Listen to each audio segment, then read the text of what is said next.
Let's start our first news. Justin Gaethje is clearly not interested in running things back with Paddy Pimblett, no matter how much excitement surrounded Paddy's latest performance at UFC 329. Paddy may have stolen the spotlight with his quick finish over Benoit Saint Denis, but that does not mean the lightweight champion is eager to revisit their rivalry.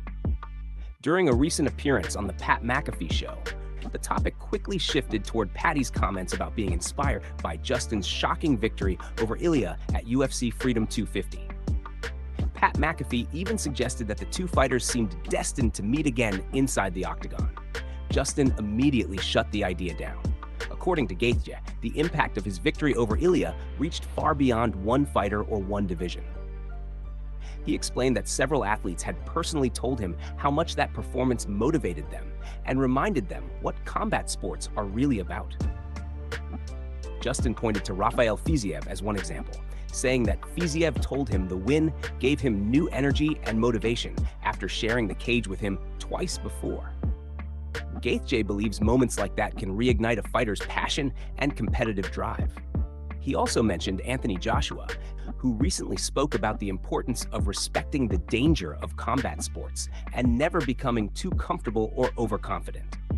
Gaethje felt that lesson was perfectly reflected in what happened during his championship victory. The reality is that Justin sees very little to gain from a rematch with Paddy. After defeating him earlier this year, he already appeared uninterested in revisiting that matchup. Now, as the reigning champion, and with retirement moving closer, his focus remains on legacy, meaningful challenges, and the biggest fights available, not on repeating old business. Move on to another news. Chael Sonnen believes Paddy Pimblett could be much closer to a massive opportunity than many fans expected, and one potential matchup is already creating serious buzz across the MMA world. During a recent appearance on Mike Bone's MMA Junkie podcast, Sonnen discussed several possible opponents for Paddy's next fight.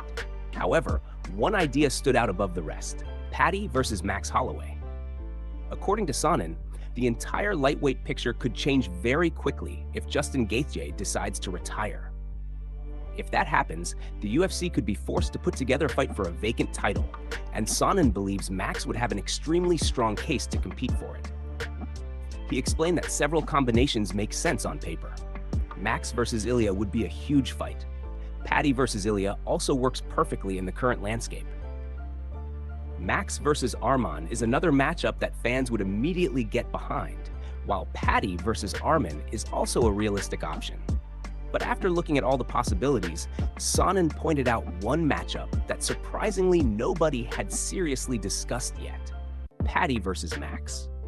He questioned whether that fight could even be used as a vacant title bout if the division suddenly opens up. Sonnen admitted that it may be difficult to leave Arman out of the championship picture, but he also noted that Arman has repeatedly stated that he simply wants to stay active and compete, regardless of whether a belt is involved. That creates a very real possibility for Max and Paddy to meet inside the octagon sooner rather than later. From a rankings perspective, the matchup makes plenty of sense as well. While Justin has spoken about wanting revenge for his knockout loss to Max at UFC 300, Max also suffered a defeat against Charles Oliveira earlier this year, making an immediate title shot far from guaranteed. As a result, Paddy versus Max suddenly feels far more realistic than many people expected. Move on to another news. The UFC matchmakers have been extremely busy, and several new fights have officially been added across upcoming events, giving fans plenty to look forward to over the next few months. With UFC Fight Night taking place in Oklahoma City this weekend, the promotion has reportedly added a last-minute matchup just days before Fight Night. According to Marcel Dorff, Damon Anderson is set to make his UFC debut against fellow newcomer Ezra Elliott in the featherweight division.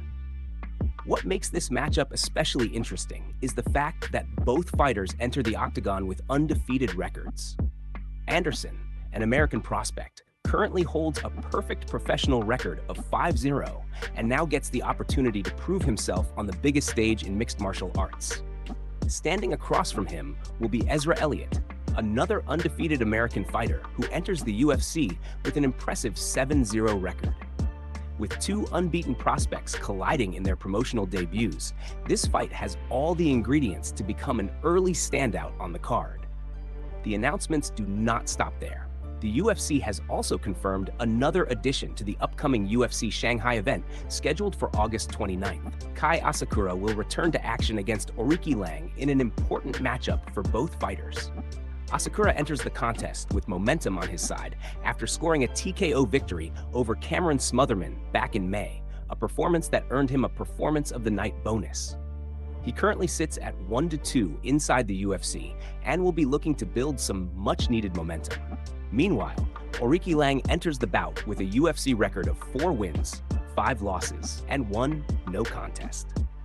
His last appearance came in May, where he suffered a second-round TKO defeat against Cody Haddon, making this upcoming fight a crucial opportunity to get back into the win column. The UFC Paris card on September 5th has also received a new addition, as Luis Felipe Diaz is expected to face Matthew Duclos. Felipe Diaz earned his place on the roster through Dana White's Contender Series in October and wasted no time making an impression, scoring a first-round TKO victory in his UFC debut against Yak Lee earlier this year.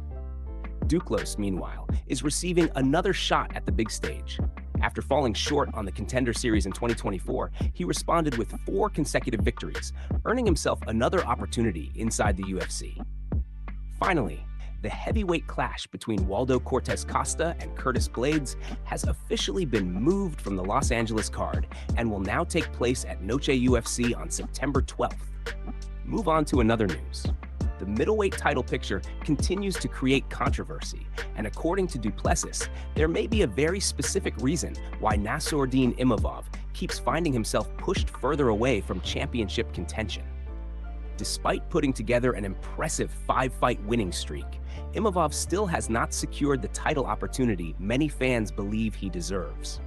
During that run, he collected victories over some of the division's biggest names, including Israel Adesanya, Boralho, and Brendan Allen, establishing himself as one of the strongest contenders in the entire middleweight division. However, instead of moving directly into a championship fight, reports continue to suggest that the UFC is more interested in moving forward with Sean Strickland versus Khamzat 2, leaving Imavov watching from the sidelines once again.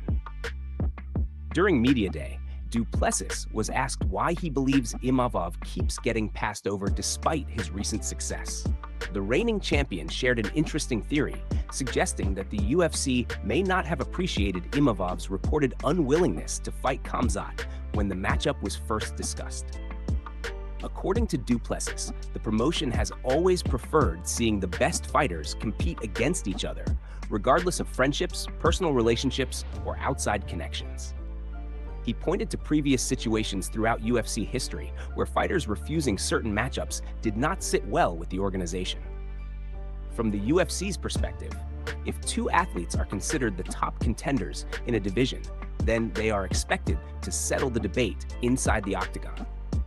Duplessis argued that when Imavov reportedly said that he and Khamzat were brothers and that he was not interested in fighting him, the UFC may have viewed that negatively. What made the situation even more confusing in Duplessis's eyes was the fact that the 2 fighters do not train together, are not teammates, and are not even from the same country or gym. Because of that, he believes the UFC likely expected the matchup to happen without hesitation. Of course, Imavov has offered a completely different explanation. Earlier this year, he stated that the fight with Khamzat never materialized because Khamzat was dealing with injuries at the time and was unable to compete. Still, when looking at the business side of the sport, many believe the answer may be much simpler. A potential showdown between Sean Strickland and Khamzat is viewed as a massive fight, capable of generating significantly more attention, interest, and revenue for the promotion than almost any other middleweight matchup currently available.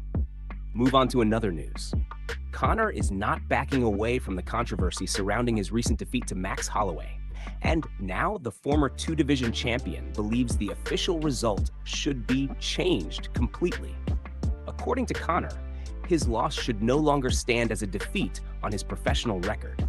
Instead, he believes the contest should be ruled a no contest, with all betting wagers refunded as a result of the circumstances surrounding the fight. The comments came through a message posted to his Instagram story, where Conor shared a short update with fans regarding his current situation and recovery process. In his message, he revealed that he was expecting the results of a medical scan on his injured leg in the coming days. The injury immediately became one of the biggest talking points following the fight and has continued to fuel discussions throughout the MMA community. However, it was his second statement that generated the most attention. Conor openly declared that the bout should officially be overturned to a no contest and that all bets placed on the contest should be returned to fans and bettors. The statement quickly spread across social media, with supporters and critics debating whether such an outcome would ever realistically happen inside the UFC. Historically, fight results are rarely changed unless there is evidence of a major officiating issue, a failed drug test, or circumstances that directly violate competition rules. Because of that, overturning a loss due to an injury suffered during competition remains extremely unlikely. Still, Conor has made it clear that he believes the circumstances surrounding the fight deserve further consideration. Away from the controversy, Conor also shared a lighter moment with fans during his time in Saudi Arabia. In a video posted to his Instagram story, the former champion was seen relaxing near a pool when he stopped to greet a young fan named Noah. The interaction quickly turned into a memorable exchange, with Conor complimenting the fan's name before inviting him over for a video and introducing him to viewers watching online. After learning that Noah was from Saudi Arabia, Conor joked that the young fan looked like an Irishman and even reminded him of one of his own cousins back home. The encounter ended on a positive note, with Conor wishing Noah well and telling him to enjoy his time, bringing a friendly ending to an otherwise controversial week. Move on to another news. Du Plessis believes Saturday's showdown carries enormous consequences for Kamaru Usman, and according to the middleweight champion, a defeat could potentially mark the end of one of the greatest careers in UFC history. Speaking recently with John Bernard Kairouz, Du Plessis was asked whether he believed Usman would choose to retire if things did not go his way inside the octagon. His answer was straightforward. According to Du Plessis, it all depends on the kind of loss Usman suffers and how the fight unfolds. A competitive battle is one thing, but a one-sided defeat or a damaging performance could completely change the conversation surrounding his future. Du Plessis explained that Usman has already accomplished virtually everything a fighter could hope to achieve in mixed martial arts. He has captured world titles, defended them against elite competition, and built a legacy that guarantees his place among the all-time greats. Because of that, the champion questioned how many realistic goals remain for the former welterweight king to pursue at this stage of his career. He pointed out that Usman is approaching 40 years old and has recorded only one victory since 2021, making another long championship run increasingly difficult in one of the sport's most competitive eras. According to Du Plessis, returning to the dominant version of Usman that ruled the welterweight division for years may simply not be possible anymore. Not because of a lack of skill or determination, but because time eventually catches every fighter. That leaves one major target still available.